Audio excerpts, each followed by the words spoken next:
Hi everyone, welcome to the Travel Coach, moving body, mind, and spirit. My guest today is a transformational coach, movement and voice expert, guiding leaders that have experienced great success and yet feel a nagging sense of failure and anxiety. She's the founder and CEO at Embodied Living, a certified teacher of the Alexander Technique, and a trained body center psychotherapist. On her own words, there is nothing like the joy of being comfortably at home in your body. Melissa Matson, welcome to the Travel Coach. Well, that is a really nice introduction. That just says it really clearly what I do and who I am. Thank you, Sonia. It's so nice to be here with you. It's a pleasure to have you. I was so looking forward to have this chat with you. Did you want Melissa start telling us a bit about your background growing up? My background growing up, well, I can say something having to do with travel and my background growing That up. would be perfect. And what that is I remember getting in the back seat of my parents' big old American car, and my brother and I would pile into the giant back seat, and it'd be the middle of the night, and they would start driving. They'd be all happy and giddy and so excited because they were on their way to a gig. My parents were entertainers, performers. They were actually in showbiz. And every time they were getting ready to go perform, or we were going to a show somewhere, they were the happiest people on the planet. They were delighted. We would sing and we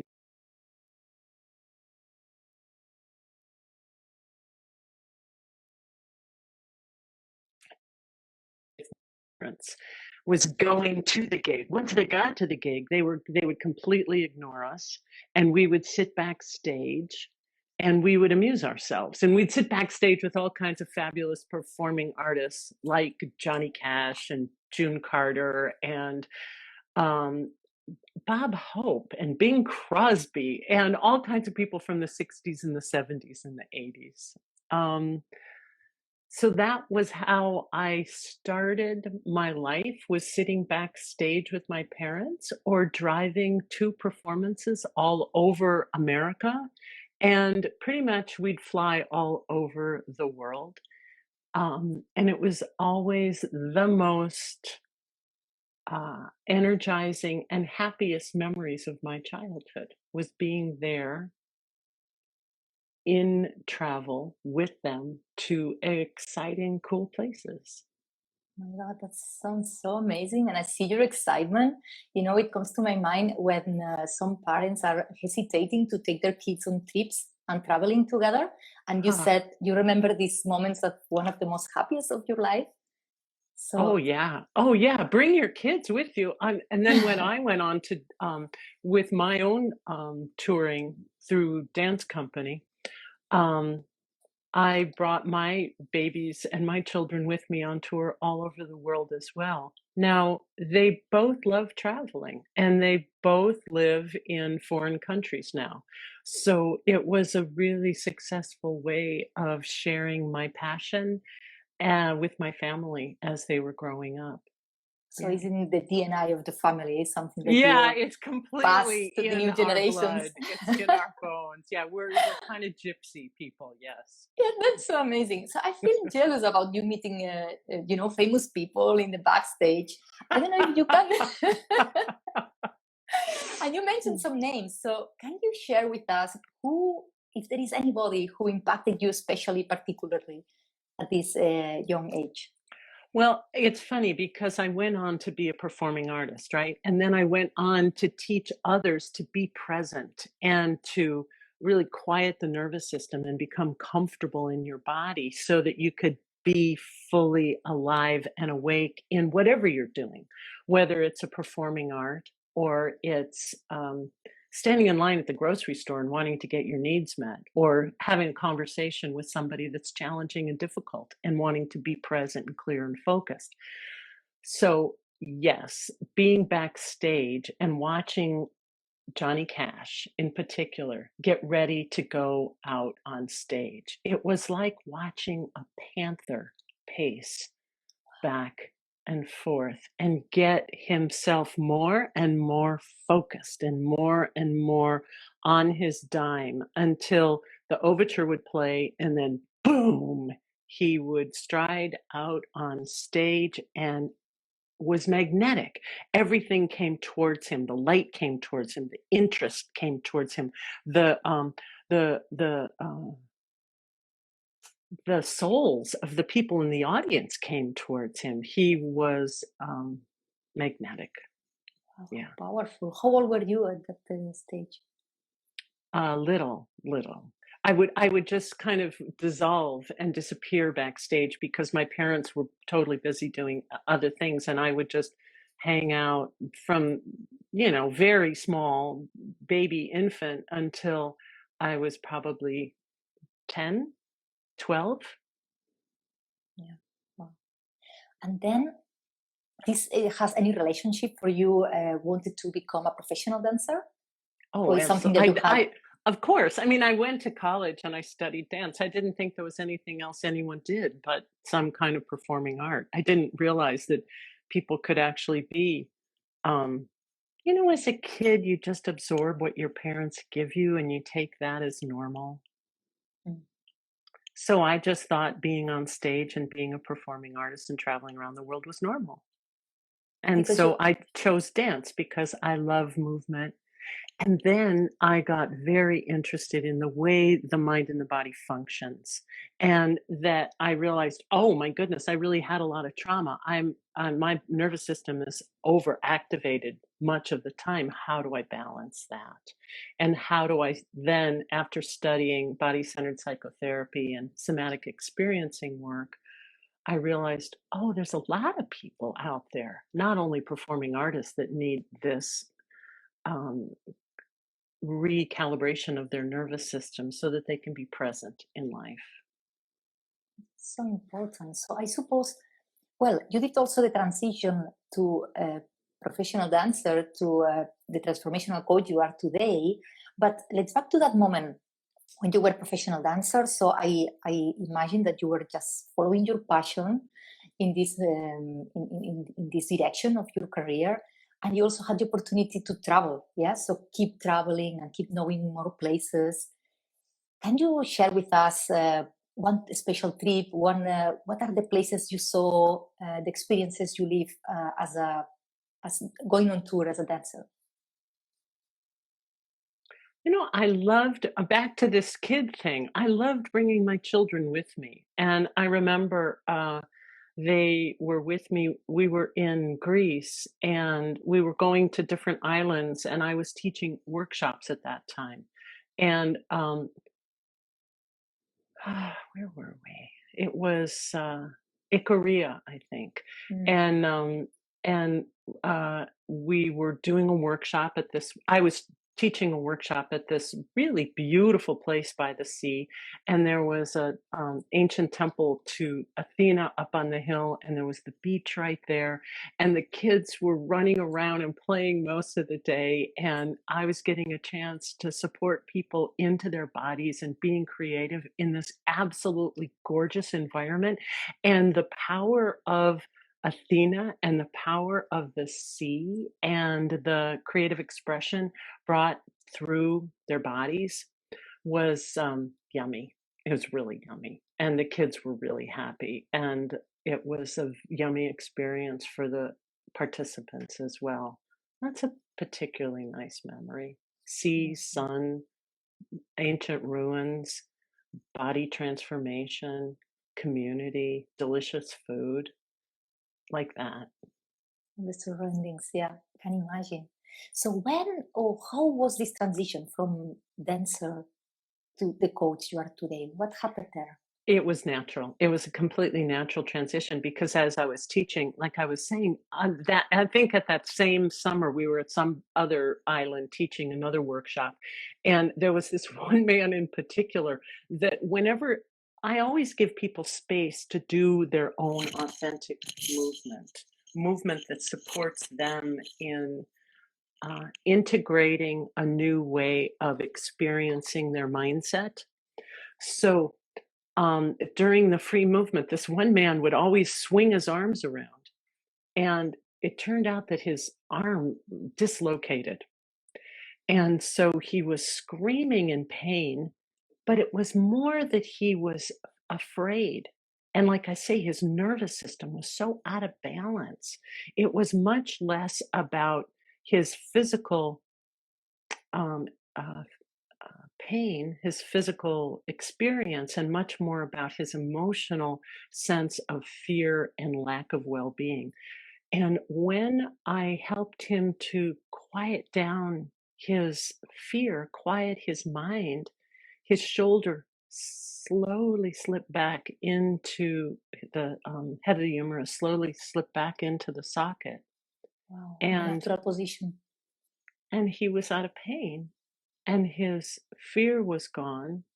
And then the challenge for me was throughout the rest of that workshop was to help him to integrate his authentic natural movement without going into his habitual self-damaging movement pattern.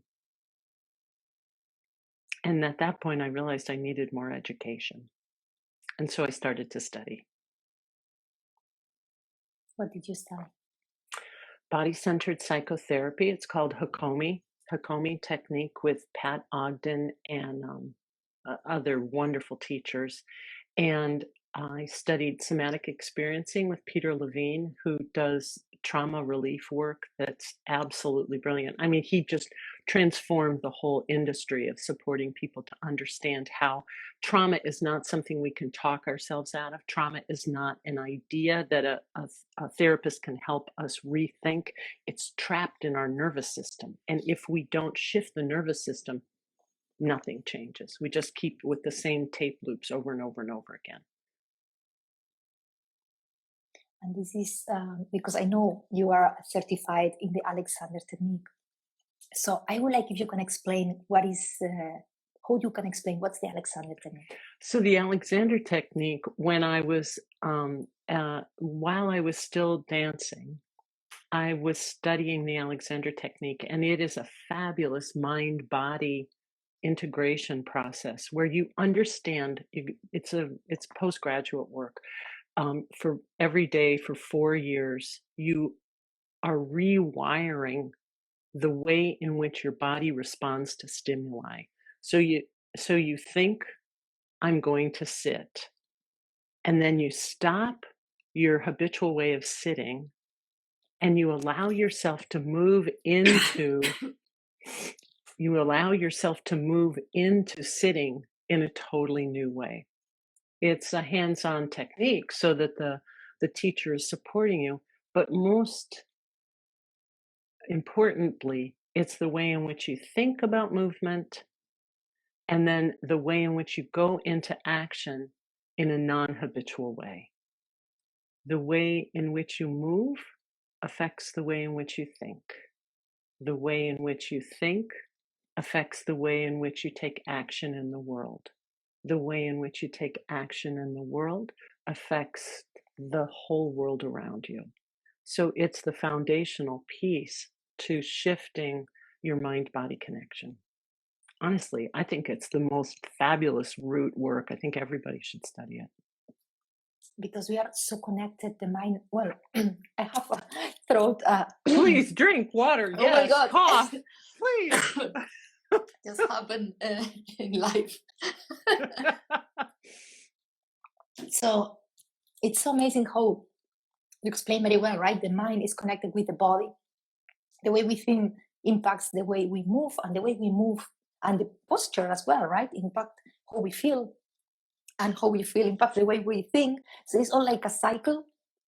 So and yeah, the body, you can go bottom up where the body is informing your thought, or you can go top down where your thought is informing the way in which you take action. And the way in which we take action is what affects our experience of the world. If I am anxious in my mind, if my heart is contracted, and if the musculature in my chest is hypertense, the whole world looks scary. Mhm. If I am allowing my pelvis to support me and my feet are firmly on the ground Even if I'm walking through a foreign country where I do not speak the language, I will feel at home because my body is at ease. It's that simple. It's that simple, but it's not easy, right? Do you think from your experience, from your Sure, it's so experience, easy. do you think nowadays we are more disconnected from our bodies? We are too Oh much in my our minds. God. What's the story here? Yeah. Yeah. And especially since COVID, I mean, COVID's fabulous in lots of ways because many people are slowing down and getting a chance to breathe and be at home. And we're spending a lot more time on screens and a whole lot less experiential learning is going on and much more cognitive time is being spent. So, our audience here in the Travel Coach are travel enthusiasts. So, can you share? Because now I'm imagining in traveling also have moments of stress and anxiety or fear. So, imagine a person who is afraid to fly and is in the plane about to take off. Oh. Can they use this Alexander technique, or can you share some tips or some tools this person can use in that very moment? Oh, fear of flying. Wow, that's fabulous because that is such a real nervous system. Uh, so, the way in which I understand to work with the nervous system is that we bite size our new experiences. If we jump on an airplane from a place of anxiety and stress, once we get on the airplane, once the nervous system has been fired, once we've taken off into that fight or flight response, we have to wait for it to make its way through the body. We have to just wait until it's completed itself. I have those kind of ears that like absolutely repel ear pods. And I mean, even those crazy ones, the ones that are that like stick all the way in, I'll just expel them. So the only kind that really stay on my head are the really big ones, which I don't have any right now. But I can hear you now. That's really good. That's important. So in terms of if you have a lot of fear, let the fear run through you. Let it go through you. If you have, let me say that a different way. Let's say you have a thought, oh my God, I have to get on the airplane. And you feel all that fear going through you before you get on the airplane. Know that it will run through your nervous system in 90 seconds. Period. That's all it takes is 90 seconds for it to run through the nervous system. Now, if you keep feeding it, if every 90 seconds you say to yourself, oh my God, I have to get on an airplane. Oh my God, I have to get on an airplane. If you keep the tape loop going, yes, you will continually revitalize that fear.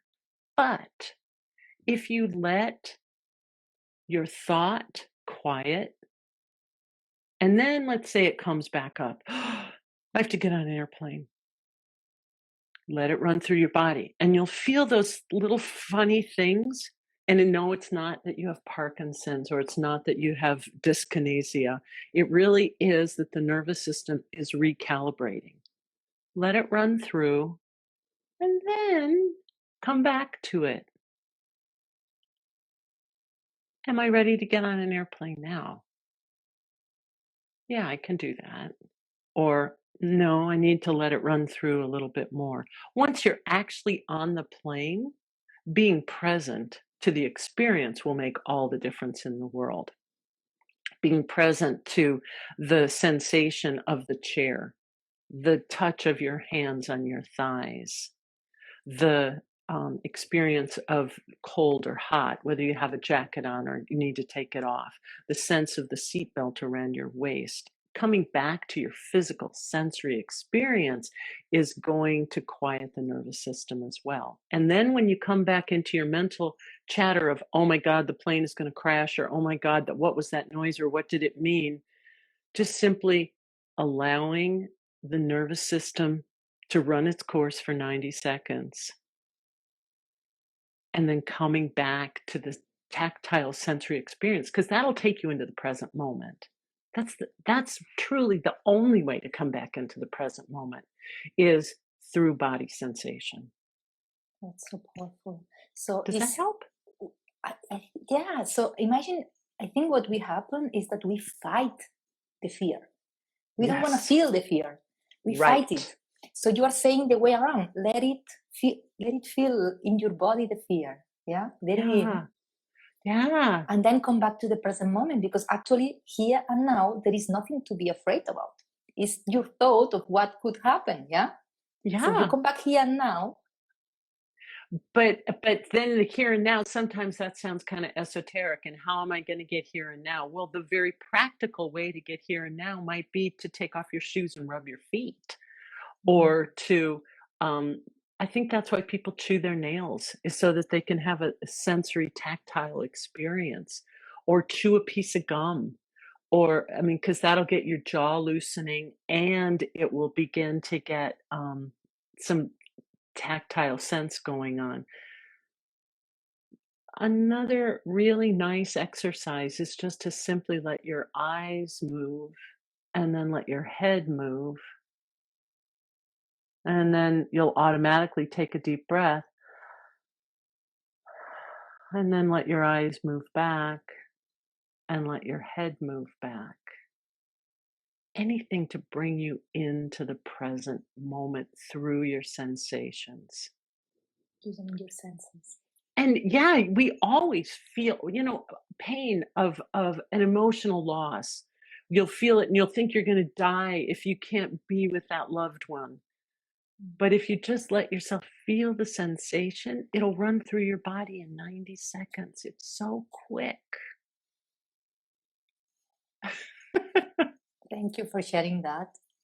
Now I'm thinking, the person who is in the trip, yeah, and wants to enjoy and wants to make the most of this trip, what would you advise? What tips and tools you also can share for this person to be more present, enjoy more of the experience, and most importantly, when they are back home, they bring this experience with them, and it's not just a break that happened, and they are back to the old routine and the old patterns that are just too much in the mind. What would you recommend to this person? Well, I think my favorite thing to do when I'm traveling is to really enjoy the experience of traveling, of being in that new culture, right? Of being in that fresh experience of life. And one of my favorite exercises to do while I'm in a new city, well, just going to the farmer's market, and trying to make my needs met in a foreign language with new monetary system can be like the most thrilling experience in the world. But but another fun one that I like to do that I can do at home as well is when I go out to take a walk. I think many of us are stuck at home right now, and because of COVID, and the best thing we can go do is take a walk. It's like, oh boy, I get to get outside for a little while. I'm going to go take a walk. And rather than take your walk the way you always take your walk from a place of curiosity and not knowing. What I mean by that is you walk outside your door and you look around, and rather than always turning right the way you always do, check in with your body. What feels good? What direction feels good? Look around as if you've never seen this place before. And if you're in a foreign city, you haven't seen this place before. So it's like, oh, that's beautiful down there. I'm going to walk that way and follow that beauty. And then when you reach another point where you have to make another decision, sense in your body what feels good. Oh, that's interesting. That looks beautiful. And when I check in, that feels really interesting. And then go off in that direction. And honestly, nobody that I know that I've ever given this exercise to actually gets lost. They always find their way back to a place where they can identify where they are and how to get back, either home or back to their Airbnb or to their friend's house or wherever they're staying. Um, and when we follow those inspirations, it teaches us to do that in life in general, to follow what feels good, to follow the beauty, to follow what inspires us. And then life becomes like a travel adventure all the time, not just when I'm in Morocco or Bali. That it seems a good way to develop your intuition. It reminds me just follow your intuition, Mm. right? So intuition and Mm. body are quite connected. They totally are, and we feel our intuition through our bodies sometimes. Sometimes it's a knowing that descends upon us, and other times it's a real gut feeling. Ooh, that feels good, or that feels dangerous, or a heart opening experience of, oh, I'm so inspired, or a sense in our body that's just so grounded and present, and it's like, oh, yeah, I'm home now. Yeah, listening to the body. Beautiful. Thank you, Melissa. So you know that I love collecting hidden gems from all around the world. I would like Mm. to ask you, from your country or region, what's that place that is a must that people should go and visit if they go there? Oh, okay, good. A must. Okay, so I'm from America Hmm. and I lived for 25 years and taught in the university and raised my babies and built a house with my husband and did all kinds of cool stuff in Santa Fe, New Mexico. And Santa Fe, New Mexico is the desert, but it feels like the ocean because of the wind and because it's this high mesa desert where there's all this sandstone everywhere and big pine trees that whistle, the wind whistles through and it sounds like the sea. And there's a place there called Ojo Caliente, Hmm. hot water. And it's these mineral pools that you go into these mineral baths, and each one has a different healing property. There's lithium, and there's iron, and there's oh gosh, all these different healing minerals. And you go into the different pools, and I mean, some heal your bones, and others feel your heart, and others help to balance your nervous system, and others.